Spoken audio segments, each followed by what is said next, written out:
I'm Dr. Linda Pettis Ellis, and I'm introducing Cultural Crossroads, A Journey Through Identity and Belonging, a book and an audiobook that is an in-depth study of how identity and self-esteem develop among diverse women across the United States.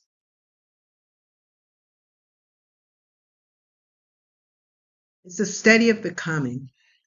At a glance, the book is about identity and self-esteem in diverse women.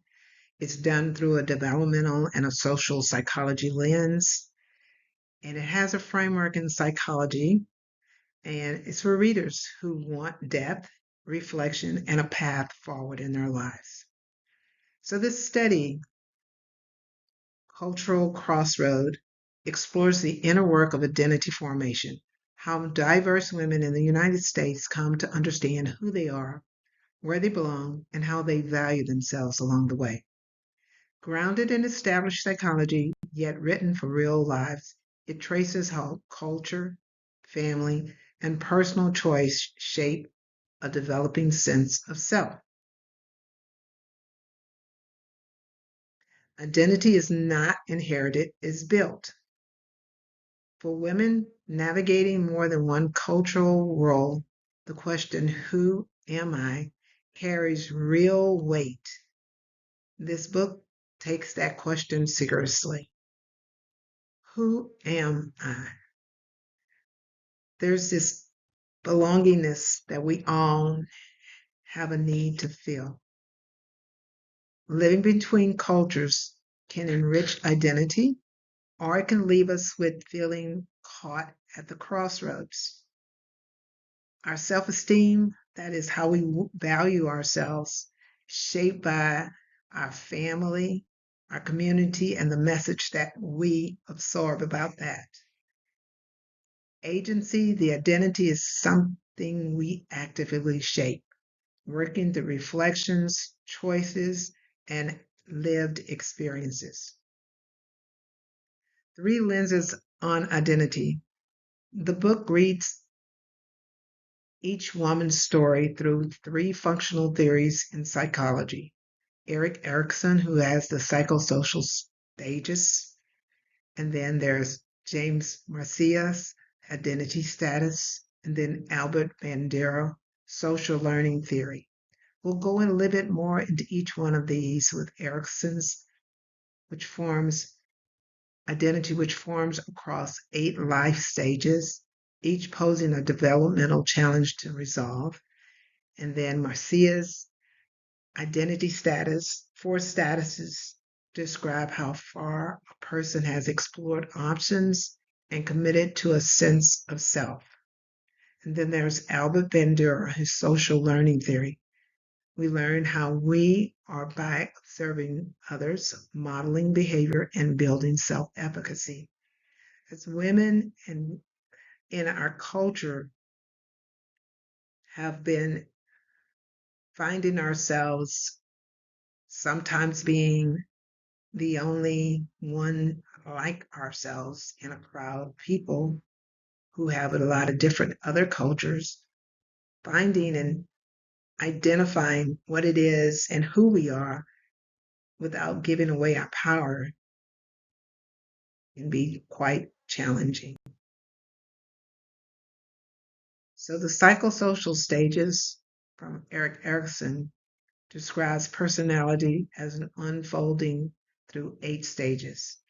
Each attention between 2 outcomes, resolving each stage, builds the foundation for the next. Across lifetime, his theory posits that at the beginning of our life, we have this trust versus mistrust, trusting our caregivers and trying to figure out how we fit into the world.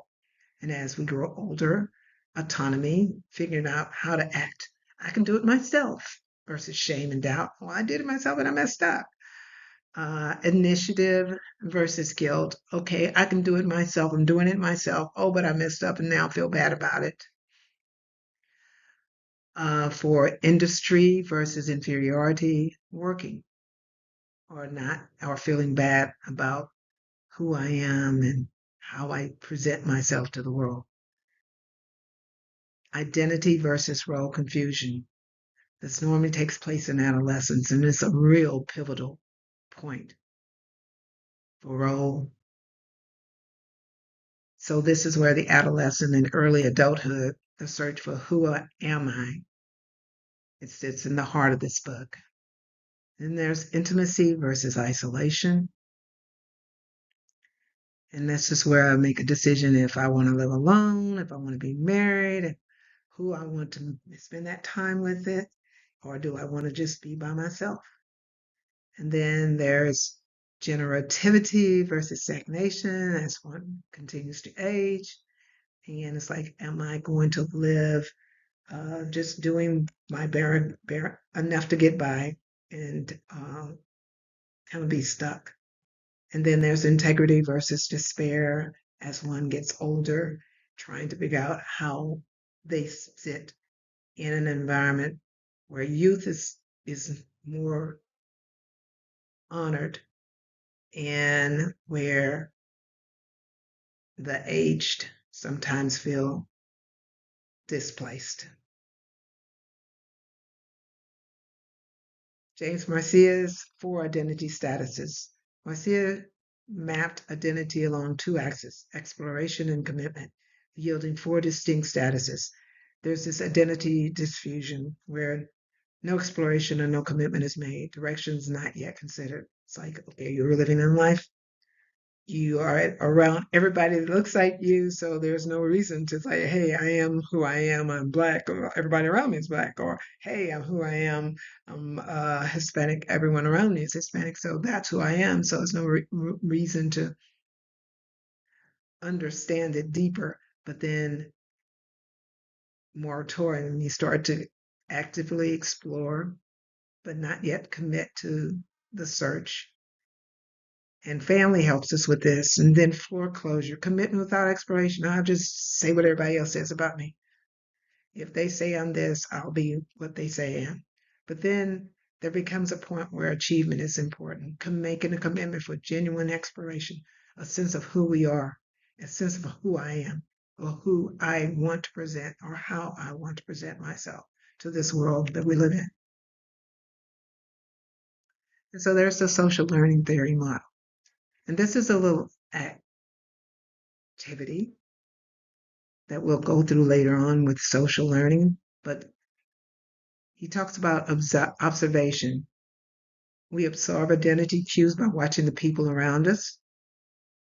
We watch them behave and the values and the roles, and we learn from their example. And then in self-efficacy, there's this belief in one's ability to act that shapes the self we become. And then there's the reciprocal influence, the person, the behavior, and the environment that helps shape us to who we are. So this is the activity I spoke of. It's inspired by Erickson's work. You can sketch your own timeline. For each stage, note a defining moment and what it taught you about who you are: childhood, adolescence, young adult, today. Childhood, a memory of a trust or courage or first achievement. During adolescence, write down something that when you were first asked who I am. When do you remember doing that? As a young adult, think about a choice that shaped your sense of belonging. We all have defining moments. And today, explore what it is that you want to continue to do and how you want to continue to present yourself to the world that you live in and the culture around you. I'd like you to continue the journey. Take time, read Cultural Crossroads, A Journey Through Identity and Belonging. The frameworks here are just the beginning.